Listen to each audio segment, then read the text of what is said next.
Саламатсыздарбы?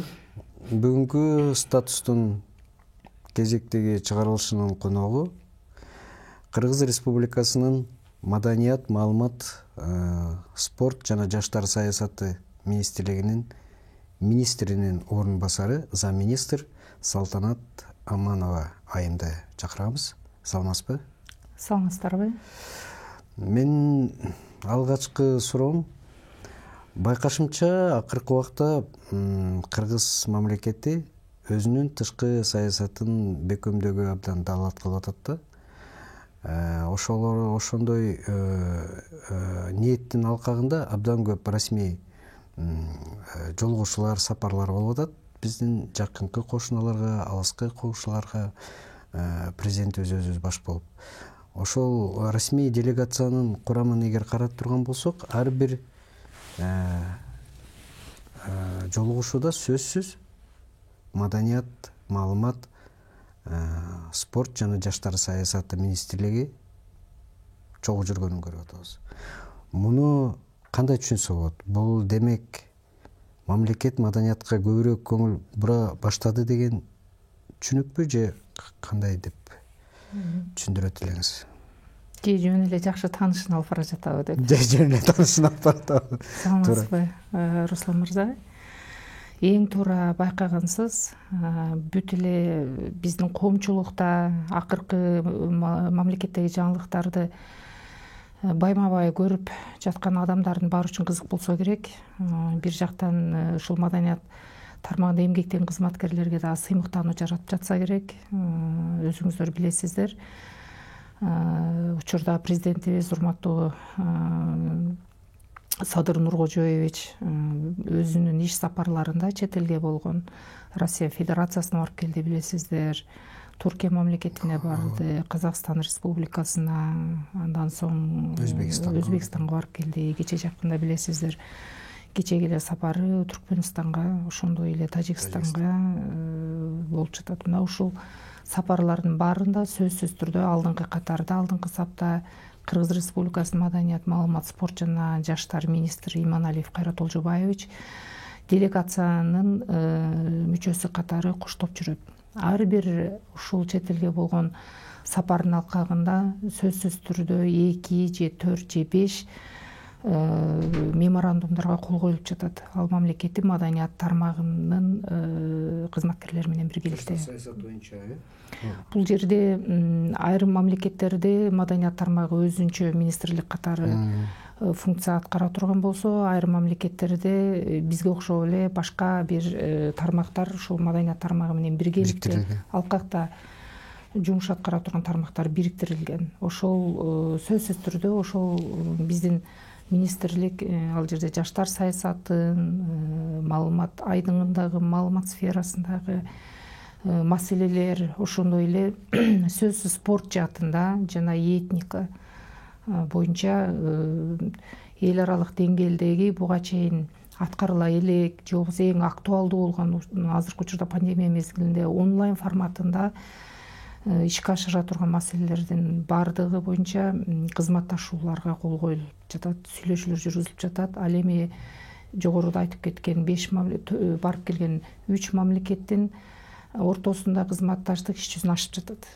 Айта кетсем, бул Россия Федерациясынын кайчылаш жылдарда коюлган кызматташтык кайрадан улантылды бул жылы. Ошонун алкагында биз Россия Федерациясынан жоон топ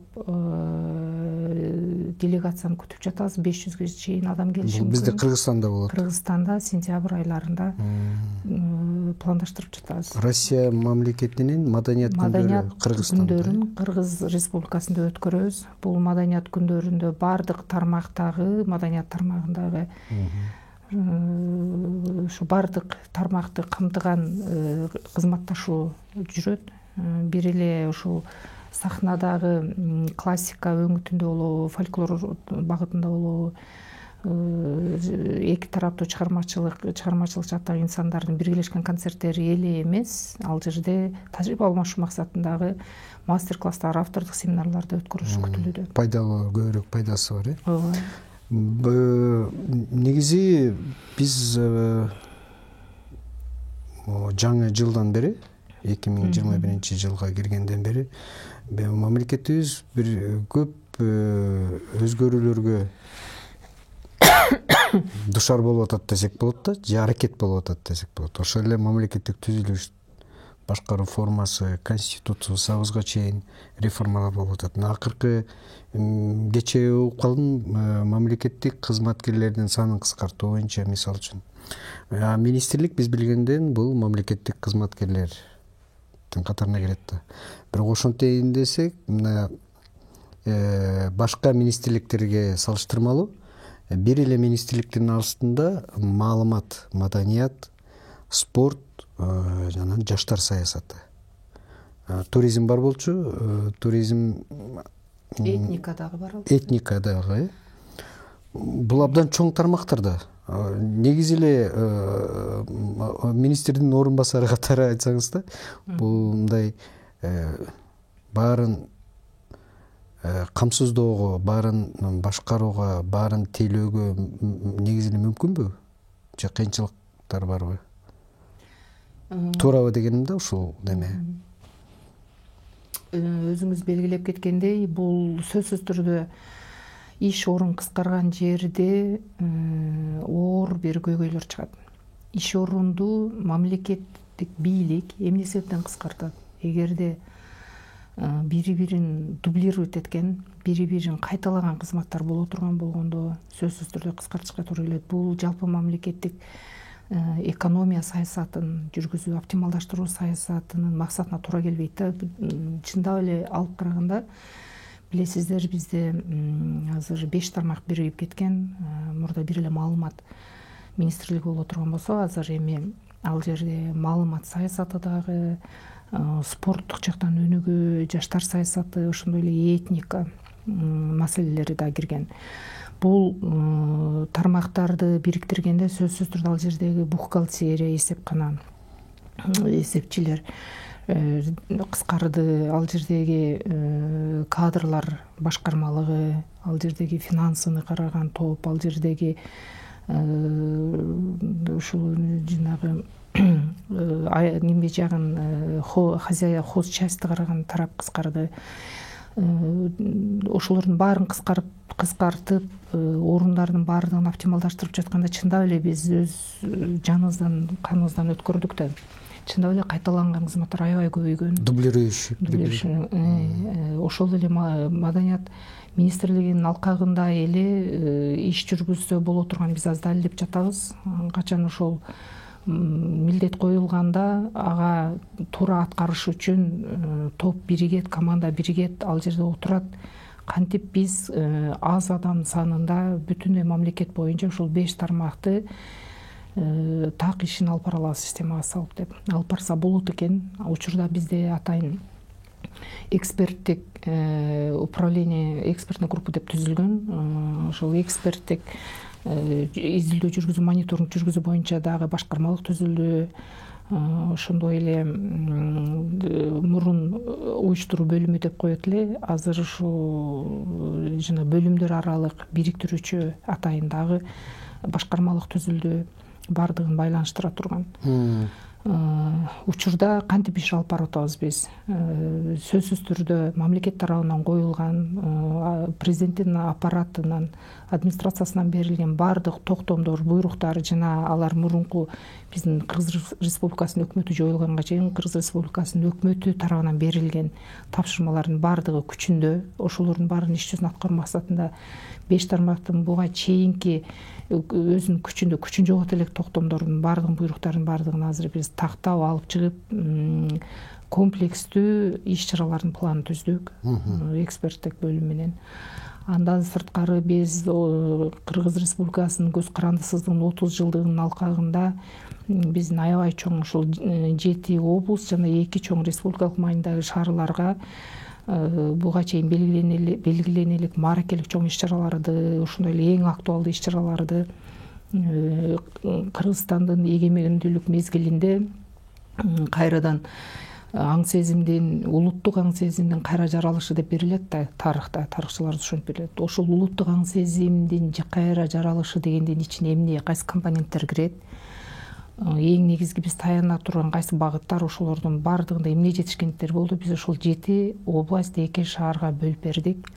60-ка жакын пункттан турат бул иш-чара. Ошолордун баарын аткаруу максатында дагы биз ошолордун баары комплекстүү иш-чаралардын планына киргизилди. Андан соң биз баардыгы азыр 3 жылдан бери санариптешүүгө өтүш керек деген маселенин баары чынында ушул иш жүзүндө азыр өтүп жатат деп айта алабыз да. Санариптешүү кандайча жүрөт? Бүтүн республика боюнча баардыгы электрондук базага түшүрүп жатабыз. Ар бир музей, канча музейибиз бар, ошол музейдин ар бириндеги иштеген штаттык бирдиктеги кызматкерлерден тартып ар биринин резюмесине чейин, сүрөтүнөн бери резюмеси электрондук база архивге кирет. Ошол эле жерде ар бир каанасы, сүрөтү менен азыр паспортун иштеп жатабыз да. Канча аянттан турат, канчанча жылы түзүлгөн, уставтарынан бери баардыгы киргизилет. Каттоодон өткөн мезгилдери, анан көйгөйлөрү жана ийгиликтери, канча инвестиция тартылды ошол мезгилдеги жетекчи. Салтанат айым, кечиресиз. Бул эми статистика. Сиздер азыр көбүрөөк ошол ички ревизия жүрүп атыптыр да. Эмнебиз бар, эмнебиз жок, ошо тактоо иретинде аны да санарип тилине, жанагы компьютердик базага киргизип, кайсыл жерде болбосун, кайсыл убакта ачык түрдө доступ мындай кирүүгө да болот болуш керек, менимче ошон. Булар жакшы. Мисал үчүн, азыр мына китапкана деп калдыңыз да. Кечээ эле байкап калдым, Өзбекстандын Наманган областында заманбап китапкана ачылыптыр да.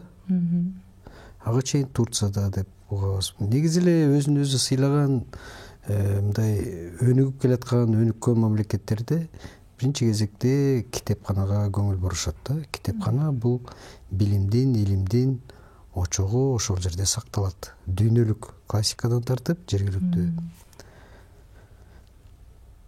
Мен айтайын деген, бизде конкреттүү эмне жумуштар, эмне проекттер пландап атат министрлик. Демейде биз ойлойбуз да, бул маданият министри кандайдыр бир тарыхый инсандын 90 жылдыгы же 80 жылдыгы болсо, анан мындай алтын жиптер менен тигилген кеште салынган калпак чапанды алып барып, анан азаматсыңар жакшы деп желкесине жаап, башына кийгизип, кол чаап, анан ошо менен маареке бүтөт да, негизичи бүтүп келген 30 жылдан бери. Бирок конкреттүү китепкана, конкреттүү кинотеатр, конкреттүү бир иш-чаралар тилекке каршы азыраак. Азыр ошондой пландар бар, ошондой бир конкреттүү жумуштар жасап. Азыр сиздин берген сурооңуздан эле айтып кетсек болот, эл арасында маданият тармагы болушунча мындай төмөнгү деңгээлде болуп калды деген түшүнүк, ошондой стереотип 30 жыл ичинде калыптанып калды да. Бул туура эле. Анткени 30 жыл ичинде мамлекет тарабынан башка министрликтерге караганда маданият министрлигине аз өлчөмдө акча бөлүнүп келген, финансылык каржылоо. Муну биз эмнеге четке кагышыбыз керек? Бул чындык.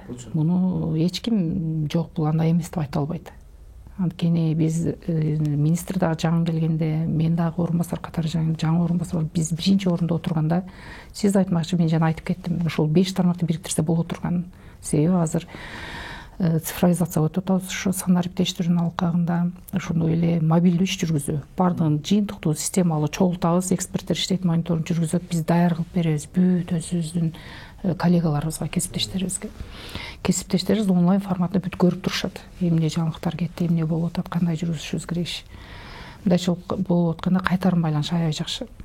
Эми сиз эң туура белгиледиңиз да, биз ушу жаңы кызматка келгенде дагы отурдук, 30 жыл ичинде акыркы жолу качан ремонттоо ишине акча бөлүндү, канча жаңы курулушка бөлүндү, же болбосо ошол жердеги Советтер Союзунун мезгилинде өтө катуу өнүккөн классикалык өңүттөгү багыттагы биздин окуу жайларыбыз бар, мекемелерибиз бар, театрларыбыз, ошолордун канча аспаптары эскирип калды, же болбосо карып, пенсияга кетип, ошол жердеги маданият кызматкерлери алардын ордун баса турган жаштар Россиядан, Казакстандан, чет элден же болсо ошо тиешелүү жанр окутулбай калды, окутуучу жок биздин окуу жайлардан, ал орун бош калды.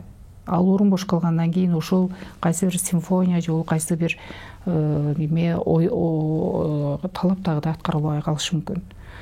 Ошондуктан ушундай оор маселелер жаралган. Аларды окутуп келиш керек, мамлекет тарабынан атайын акчалар бөлүнүш керек ошол орундарды толукташ үчүн. Мындан сырткары чоң эл аралык деңгээлдеги классикалык операларды коюу, спектакльдерди коюу же болбосо чоң толук метраждуу кинолорду тартуу, балдар үчүн программаларды тартуу же болбосо мультипликацияларды тартуу, кинолорду тартуу, мына ушул сыяктуу оор чоң финансылык каражат бөлүнө турган маселелер бир аз четте калган. Мындай учурдан пайдаланып айтып кетиш керек. Биз анализ кылып чыкканда өзү мамлекеттен, бюджеттен, мамлекеттик ошо жалпы бюджеттен Маданият министрлигине 3% бөлүш керек, 3%. А ошол 3%дан толук 2 же 1% да бөлүнбөй келген да. Керек болсо ошол 1% минуска чейин түшкөн мезгилдер болгон. Азыр маданиятка бөлүнө турган ошо бюджеттен акча.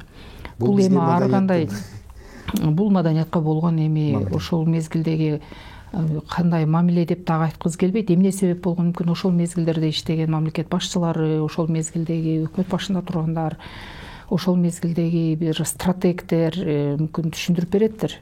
Акча жетпей жаткан, мүмкүн более керек тармактарга бөлдүк дешип. Бирок кандай болгон мезгилде дагы билесиздер, мына акыркы мезгилдерде бир топ жылыштар болгон. Акыркы 3 жылдарда опера балет театрына ремонт иштери жүргүзүлдү. Биздин Токтол Сатылганов атындагы улуттук филармонияда ремонт иштери жүргүзүлдү. Ал жердин жетекчилери ошо мамлекет тарабынан бөлүнгөн акчаны жакшы иштетишти. Андан сырткары өздөрү инвестиция да тарта алышты.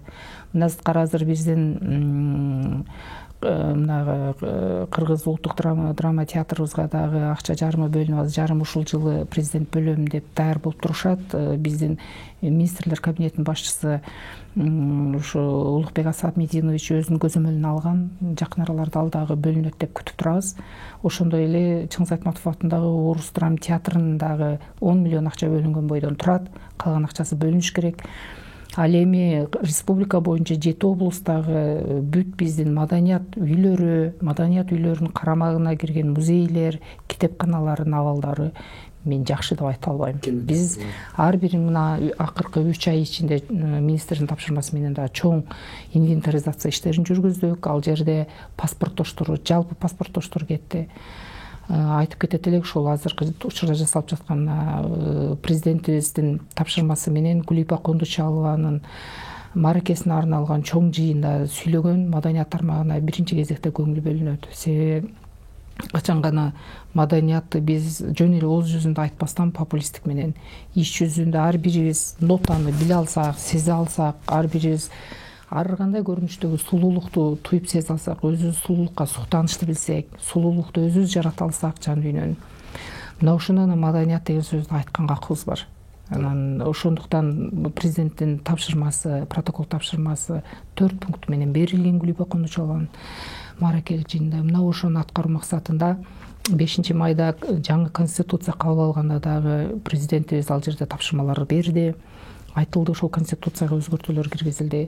Мындан сырткары өзүңүз билесиз, номер 1 жарлыгы чыкты президенттин. Бул адамдын руханий адеп ахлак жана инсандын руханий өнүгүүсү, ошондой эле диний сак жашоо жылына карата бизде концепция иштелип чыкты министрлик тарабынан. Ал концепциянын алкагында иш-чаралардын планын иштеп чыкты министрликте. Ошолордун бардыгы Кыргыз жараны боюнча дагы жарлыгы чыкты. Ошолордун баарын аткаруудагы эң биринчи биздин мыйзамдын талаасына түшүшүбүз керек. Ошо сиз жана айтып кеткен аябай Кыргызстанда жашаймын деген маданият жөнүндө кичине түшүнүгү болгон адамдын ошол кыжаалат кылган, ошол биздин Кыргызстандагы уят болбой биз эл аралык аренада өзүбүздү мындай татыктуу деңгээлде көрсөтө алсак деген биздин ушул мекенчил инсандарыбыз үчүн айтып коет элем. Эң биринчи биз мыйзам талаасына түштүк. Мына кечээ бүгүнкү күнү эле келгенде мына акыркылардан болуп атайын мөөнөт коюлган болчу. Бүтүндөй уставдардын баардыгы жаңыланды. Ошо жаңы конституциянын алкагында президенттин 2 жарлыгы, Гүлипа Кундучаловада айтылган тапшырмалар, протокол тапшырмалар, анан мында мурунку күчүндө турган биздин президенттерибиздин, мурунку экс-президенттер тарабынан кабыл алынган, өкмөт тарабынан кабыл алынган күчүндөгү токтомдорду аткаруу боюнча толук ушул уставдардын баары жаңыланды. Ошондой эле буга чейин чоң көйгөй болуп чечилбей келе жаткан оплата труда деп коебуз, орус драма театрында опера балет, кечиресиздер, опера балетте чыккан жаңжал. Анын бардыгы чет элден келген коноктор эгерде ошол ижарага алып кайсы бир чоң спектакльди коердо, ал бир канча төлөнүш керек, ошол маселе 30 жылдан бери чечилбей келген. Ошол боюнча мыйзамды иштеп чыктык министрликте. Аны азыр макулдашууга койдук. Бул жанагы опера балеттеги чоң чырдан кийин болду окшойт. Чоң чырдан кийин ошолор иштелип чыкты. Мындан сырткары биз жанагы президенттин жарлыгы деп бакылак жана инсан руханий өнүгүүсү дегенде ден сак жашоо кантип ишке ашырабыз? Баары эле жакшы мынтсе антсе дейт да Руслан мырза. Бирок ким, кайсы жерде, кантип, кайсы саатта деген сөзгө келгенде баары качат. Аткарышка келгенде баары качат. Ошондуктан аткарууга келгенде биз иш-чаралардын планын түздүк, иш-чаралардын планын алдындагы сунуштоого даярдап турабыз. Ошондо эмне иштейт, мыйзам иштейт. Бардык мекеменин уставка карап иш алып барат да. Ошон үчүн биз уставдардын баарын кайра жаңылап чыктык. Демек, же мезгил келди, же биз ушуну байкадык. Биринчи кезекте мамлекетти башкарып аткан бийик даражалуу мамлекеттик адамдар түшүнүш керек экен да. Чындыгы өнүккөн, өскөн мамлекетти маданияттуу коомдун гана жардамы менен курууга болорун. А маданияттуу коом бул биринчи кезекте сырттан таңоолоочу бир кандайдыр бир эрежелер, закондор менен эмес, адамдын ички дүйнөсү менен, дүйнө таанымы менен, маданияты менен көрсөтүлөрүн түшүнгөнүбүздө гана менимче маданият биринчи орунга чыгат деп ойлойм да. Дагы үмүтүбүз чоң бул боюнча. Менимче жана сөзүбүздүн башында расмий делегацияларда маданият министрлигинин катышып атканы дагы бул ошондой бир үмүт берип турат да. Демек көңүл бурулуп атат го депчи. Эми сөзүбүздү тиги башка бир нукка бурсак да, жана сиз өзүңүз айттыңыз, Кыргыз-Казак Республикасынын ортосунда маданият, маалымат, деги эле улут аралык мамилени чыңдоо аракетинин алкагында көптөгөн иш-чаралар пландаштырылган. Ошонун бири болуп маалыматтык тажрыйба алмашуу, мамлекеттик маалымат каражаттарынын иштөө ыкмасы менен таанышуу. Иретинде Кыргыз Республикасынын өкмөтүнүн делегациясы жакын күндөрдө эле Казакстанга барып келди. Ал делегациянын башында сиз өзүңүз болдуңуз. Мен да бардым. Биринчи кезекте рахмат айтууга уруксат этесиз. Бул чындыгында эле көп нерсени үйрөнүүгө, көп нерсени көрүп, көз ачылганга мүмкүнчүлүк болду да. Сиздин оюңуз кандай? Делегациянын жетекчиси катары делегациянын миссиясы аткарылды деп ойлойсузбу? Делегациянын башчысы катары айтып кетет элем, ушул делегациянын тизмеси түзүлгөндө делегациянын эмнеге барыш керек максаты эки тараптуу макулдашылганда чоң тапшырмалар берилген болчу. Бул Казакстан Республикасындагы маалымат айдыңындагы жаңылыктар канчалык деңгээлде акыркы мезгилде өзгөрүүгө душар болду. Кыргыз Республикасы менен Казакстан Республикасынын ортосундагы эки президенттин жолугушуусунда коюлган бүт кызматташтык маселелеринин сөзсүз түрдө көңүл борборунда маданият менен бирге эле маалыматтык кызматташуу турган. Ошол маселелерди ишке ашыруу боюнча биз 2 күндүк иш сапарына барып келдик. Менин оюмча максатыбызга жеттик деп ойлойм.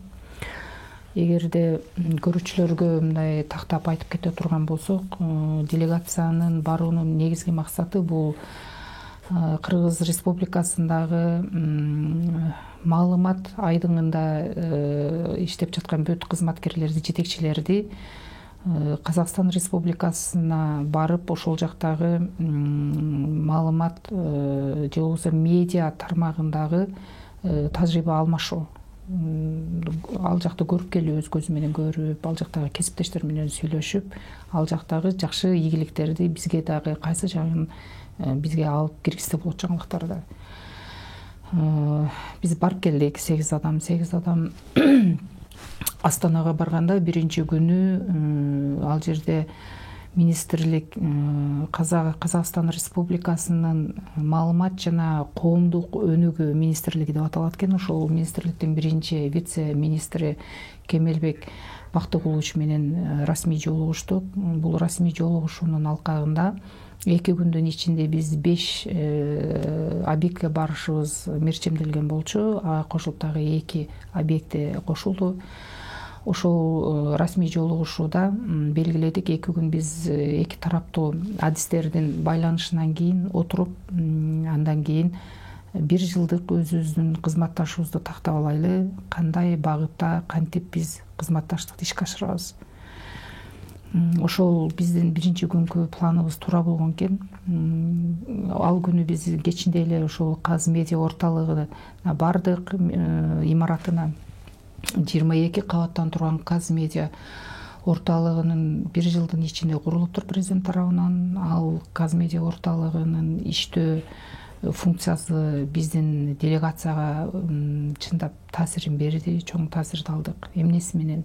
Мен ойлойм, бул ошол КМШ мамлекеттеринин ичинде дагы 15 мамлекеттин ичинде же болбосо Борбордук Азиядагы мамлекеттердин ичинде дагы эң мыкты бир ыкма болуш керек. 22 телерадио компанияны борборлоштурулган техникалык жактан колдоо боюнча борбор болуп эсептелинет экен Каз медиа орталыгы. Бул телевидение жакшы өнүктү, бул телевидение жакшы өнүкпөй жатат, бул жеке, бул мамлекеттик дебестен туруп бардыгын чогуу карап, техникалык жактан камсыздап, болгондо дагы эл аралык деңгээлдеги акыркы чыккан санариптик жогорку класстагы технология менен камсыздык берген мамлекет өзү камсыздаган. Ошондой борборду түзгөн. Ошол борбор менен тааныштык. Биринчи эле күнү биз барганда ал имараттын биринчи кабатында жайгашкан ошо Казакстан Республикасынын президентинин алдындагы мамлекеттик саясатты жүргүзө турган ошол мамлекеттик маалыматты жалпы Казакстан боюнча бирдиктүү маалыматты таратуу максатында түзүлгөн пресс борбордун ишин тааныштык дагы. Чындап ал жердин мыкты мобилдүү уюштурулганына күбө болдук. Өзүңүз дагы көрдүңүз, ал жерде чоң LED экран жайгашкан. Ал LED экранда жергиликтүү кайсыл жерде эмне окуя болгон болсо репортажды ошол жерде жергиликтүү журналисттер түз алып берсе, ал эми ошол окуяга түздөн түз жооптуу болгон кызматкер, министр болобу же болбосо кайсы бир объекттин жетекчиси болобу, мекеменин, министрликтин президенттен тартып алып түз келет ошол жерден суроого жооп берет, маалыматка. Ал эми суроону түзгөндө баягы мурункудай болуп стулдарды коюп алып, батпай калып, тыгылып же оору жугуп андай эмес, бардыгы онлайн форматында бүтүндөй Казакстандын бардык областтарынын, бардык райондорунун журналисттерине, телерадио компаниялары менен бирдиктүү бир система түзүлгөн. Ошол жерден ордунда отуруп эле каалаган журналист өзүнүн суроосун бере алат. Ал эми ошол суроолордун баарын регулировка кыла турган өзүнчө да бир чоң топ иштейт экен. Ошондой эле 2 котормочу 24 саат бою ушул жерде кызматта болот экен, ошо график менен алмашып. Бул албетте синхрондук которуп турат. Анан бул албетте ошол Казакстандын элинин, коомчулуктун маалыматты так, сапаттуу, даана жеринде ала алганга толук мүмкүнчүлүк түзүп берет экен. Айрым бир мисалы телерадио компаниялардын мүмкүнчүлүгү чектелүү болду, ал бере албай калды, анын рейтинги түштү деген болбойт да. Баарына бирдей колдоо көрсөтүлөт. Бул биринчиден маалыматты так жеткизүүгө да аябай чоң өргө турбайбы? Маалыматты так жеткирсе, ошол тиешелүү кайсыл бир жерде авария болду дейли, бир форс-мажордук кырдаал болду мамлекеттик деңгээлде, же болбосо ошол жерде бир ийгилик болду, же бир резонанс жараткан бир чоң кайсы сферада болсун, маданият тармагы болобу, курулуш тармагы болобу, саясий айкында болобу, экономикалык жакта болобу, баардык тармактын тиешелүү жетекчиси келет, ал эми репортаж жерине алынып берилет. Бул деген комплекстүү маалыматты коомчулукка так анан таза жеткирүү, сапаттуу. Бул негизи бул үлгүнү биз кыргыз өкмөтү деле колдонуп келген. Мындай карагандачы, былтыр көбүрөөк колдондук. Пандемия мезгилинде ар бир министрлик брифинг өткөзүп, пресс-конференция берип атпадыбы? Түз сиз айткандай ар бир мекеменин жооптуу адамдары түздөн-түз министрине чейин өздөрү маалымат берип атканда, негизинен ушул эле демилгени болгону мамлекеттик деңгээлде мындай системалаштырып, анан сиз айткандай жаңы технология менен жабдып коюштур да. Бул модельди биз сиңирсек болчудай экен деп эсиңизде болсо, биз өзүбүз делегациянын мүчөлөрү дагы отуруп сүйлөшпөдүкпү? Ооба, туура айтасыз. Ошол эле аткарылган ишти биздин мына коомдук телерадио компаниясы алып барып жатты. Пандемия мезгилинде биздин ЛТР телерадио компаниясы алып барып жатты.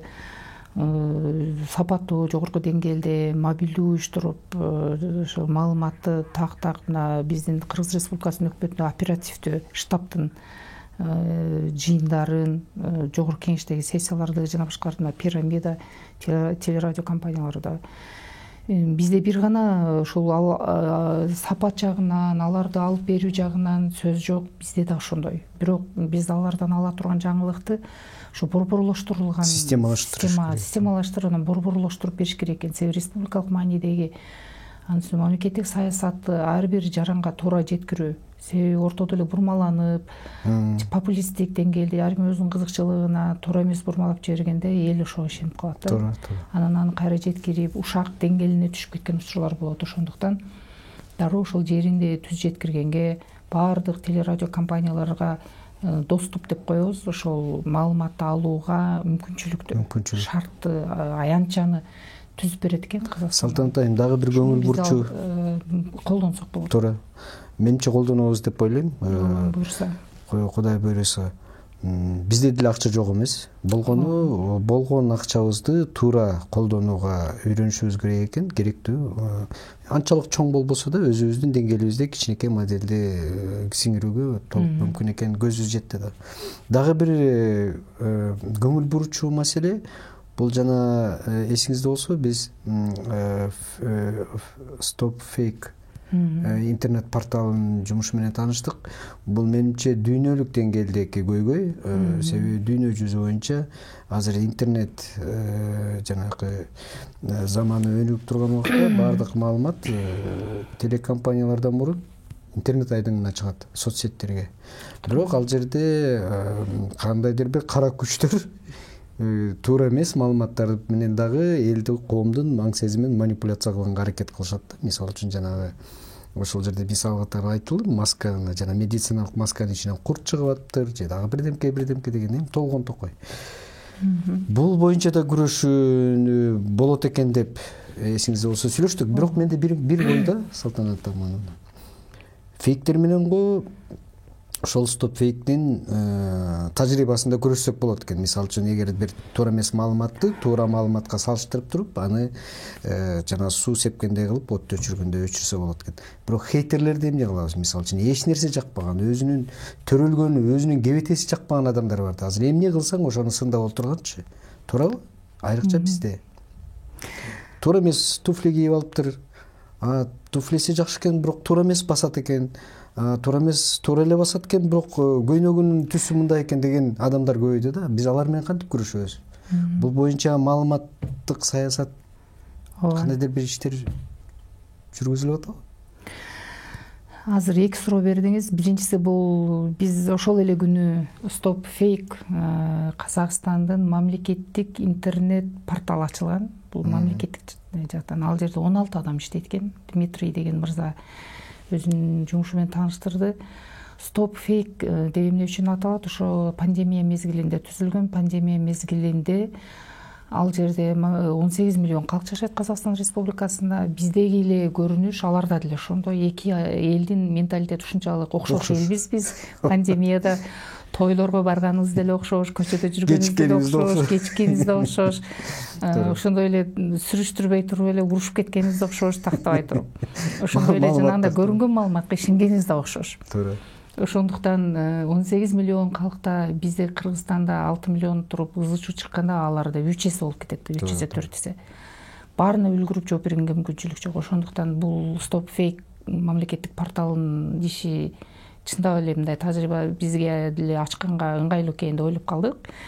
Аябай жакты, себеби бул цензура эмес. Мен башында ойлогом бул мындай кандайдыр бир цензура багытындагы портал окшойт деп. Жок, бир биз ишти тактап келгенде көрсө жанагыдай эле, эгерде вакцина алган адам магнит болуп калат, же болбосо Кытай тарап, же болбосо Россия Федерациясы тарап космостон ушул жерге чип коюлат дагы, анан ал адамды каалагандай башкарат деген маалыматты бирине жөнөттү, бирине перепост кылып жөнөттү. Анан кийин эмне болду, ызы чуу болуп, ошону токтотуу максатында, эгерде мисалы биз медицина тармагында мен иштесем, медицина тармагында бир фейк тарады, аябай коомчулук ажиотаж кылган. Мен ошол порталга жөнөтөм, ошону тактап бериңиздер. Ал жерде 16 адам турат, 16 адам ал жөн адам эмес, алар эксперттер. Алар ошол маалыматты тактоо иретинде компетенттүү органдарга, бир эле орган эмес, ал бир нече орган менен иш алып барат дагы. Анын ошону кескин түрдө аны туура эмес дей турган маалыматты алат, төгүнгө чыгара турган, же болбосо туура ишенсе болот дегенди чыгарат. Ошондой кылып компетенттүү органдардын ар биринин маалыматын тактап, ал жерге фактылык стат маалымат кылып коюп туруп, анан жыйынтыкты чыгарышат. Урматтуу ошо казакстандыктар, кечээ күнү бул биздеги, мен суроо бердим, ошо канча күндүн ичинде реакция бересиздер, ал актуалдуулугун жоготуп койбойбу? Сиздер ошону изилдеп, компетенттүү органдардан тактап алып чыккыча бомба жарылып же башка нерсе болуп десем, күлүп атпайбы, биз ар кандай ситуациядан өттүк деп. Бирок аябай чоң эффект берет дейт баары бир. Ошондой чоң коомчулукта аябай мындай чындыкты талап кылган учурларда биз так мүмкүн болушу мобилдүү 1 саатта беребиз дейт, же болбосо 3 саатта, ашып кетсе 3 саатта биз уже тактайбыз дейт. 3 саатта биз тактайбыз, так кылып туруп анан кийин бүт чыгарабыз, аны бүтүн маалымат айдын баары чыгарат дейт. Ошо менен биз реакцияны беребиз, токтотобуз дейт. Бул жаран өзүнүн укугу бар, туура маалыматты тактап алууга. Туура. Ал эч кандай мыйзамда эч жерде коюлган эмес, аларда да мыйзам жок, Казакстанда, бизде деле. Бирок ушул тажрыйбаны биз алышыбыз керек экен дедим. Биз медицина тармагында ушул вакцинага байланыштуу болобу, маскага байланыштуу болобу, башка нерсеге, же болбосо жана алып аткан антикоагулянттар деп коебуз, кандуу соолтуучу препараттар боюнча чыккан ишенбөөчүлүктөр, ошолордун баарын медицина тармагы, Саламаттык сактоо министрлигинин мүмкүнчүлүгү жок. Ал обсервация ачабы, изоляция ачабы, медиктер камсыздайбы, медиктер кайра окутабы, алардын иши аябай көп.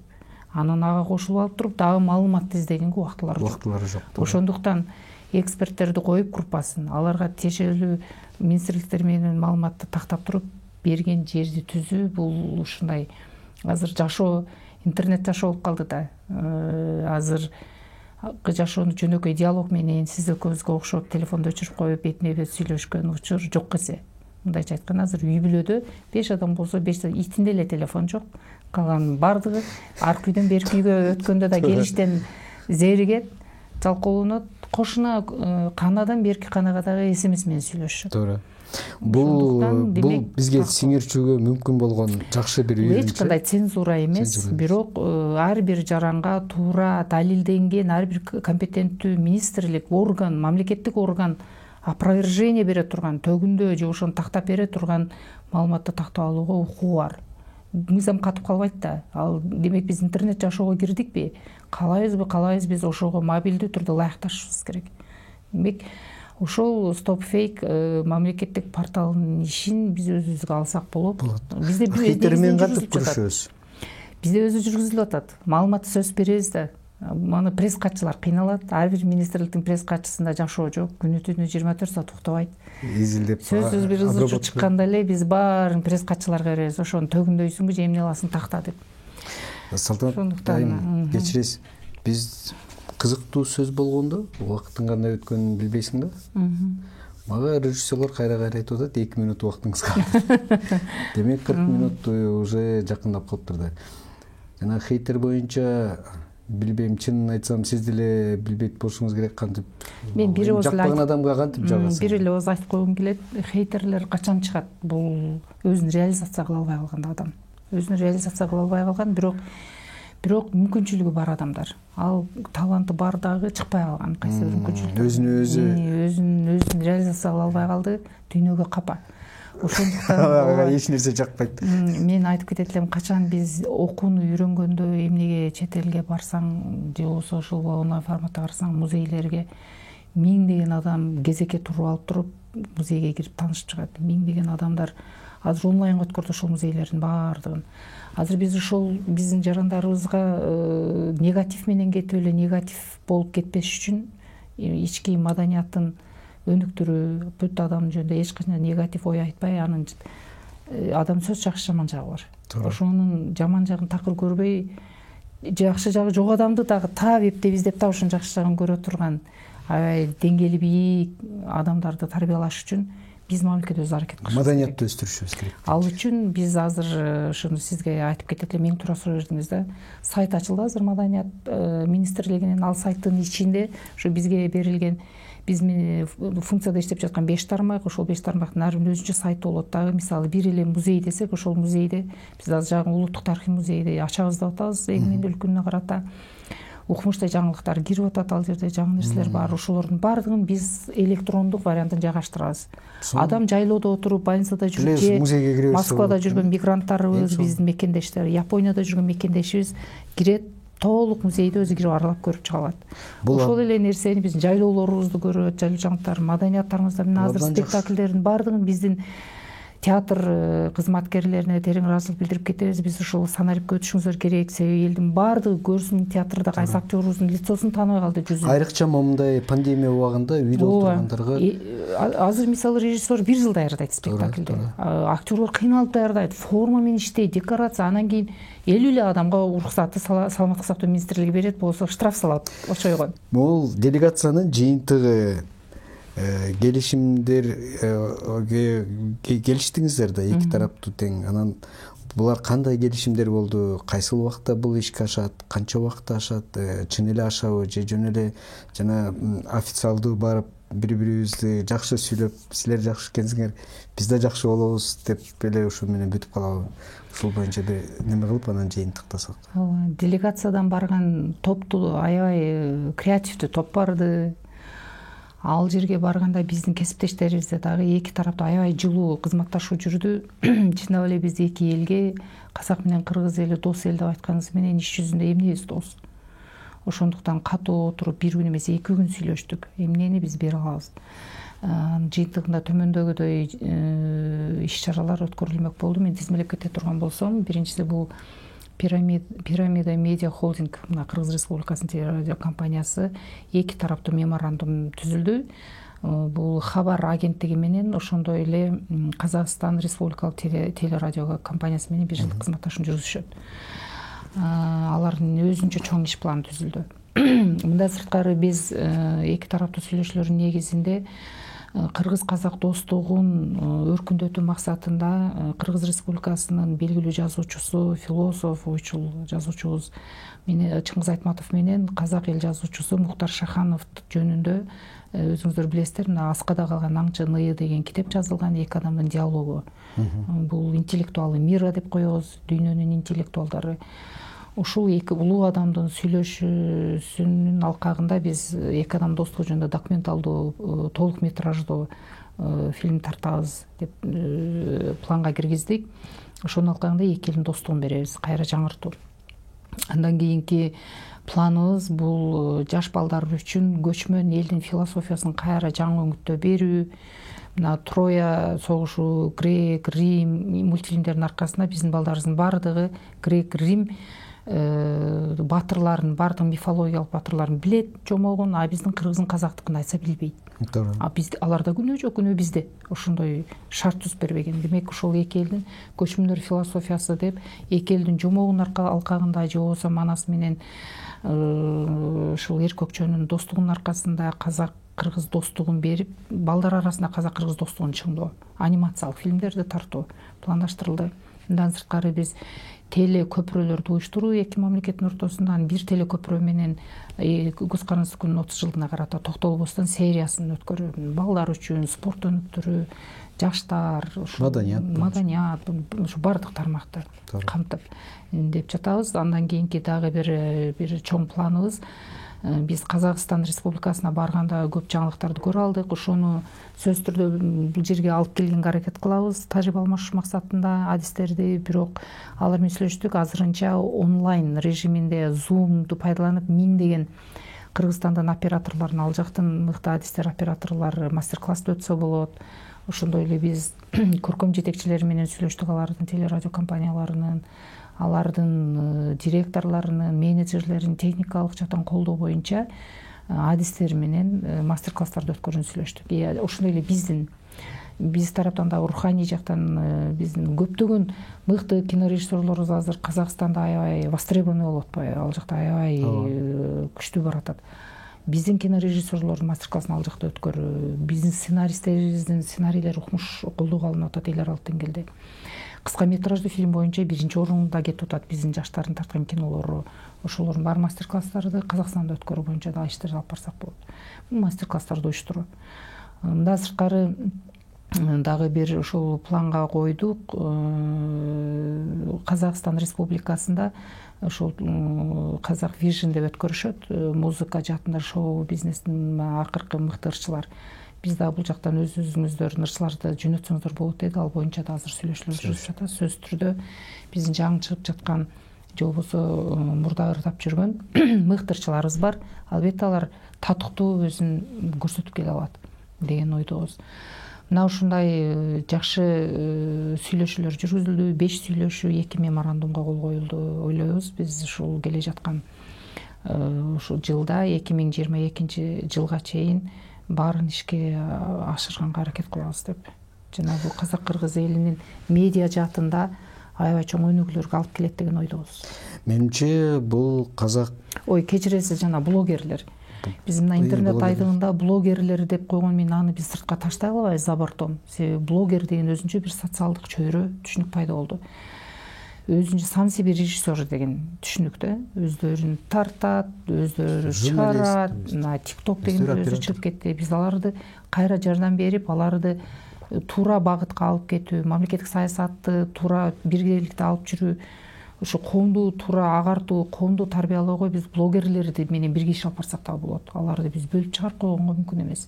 Ошондуктан жаштар арасындагы ушундай жан дүйнөсү бар, чыгармачыл, режиссурага тапшырган мүмкүнчүлүгү болбой калган, бирок медик тапшырган мүмкүнчүлүгү болбой калган, биолог, инженер жана башка тармакта жүрөт бала, бирок аябай таланттуу, көркөм дүйнөсү өтө өнүккөн. Эмнеге ага аянтча түзүп бербешибиз керек? Ошондуктан биз Казакстан менен Кыргызстандын жаштар арасындагы мыкты блогерлер үчүн биз аянтча түзүп берүү боюнча да сүйлөшүүлөр жүргүздүк. Аларга кайра колдоо көрсөтүп берели, өзүн өнүктүргөнгө, ушундай бир коомду агартууга, коомду позитивдүү бир неме жаратканга аянтча түзүп беребиз дедик. Демек, делегациянын азыркы биринчи кадамы жемиштүү десек болот. Анан бул чындыгында эле жемиштүү болгонун ушул сиз айткан келишимдер ишке ашып, көз менен көрүп, кулак менен уккан даражага жеткенде дагы бир жолу тастыкталат деп үмүт кылабыз. Сиз убактыңызды бөлүп келип айтып бергениңизге чоң рахмат. Менимче бул сүйлөшүүбүз акыркы жолу болбойт. Маданиятта эмне жаңылык болсо келип бөлүшүп турууңузду биз абдан каалайт элек. Чоң рахмат, чакырганыңыздарга рахмат сиздерге дагы.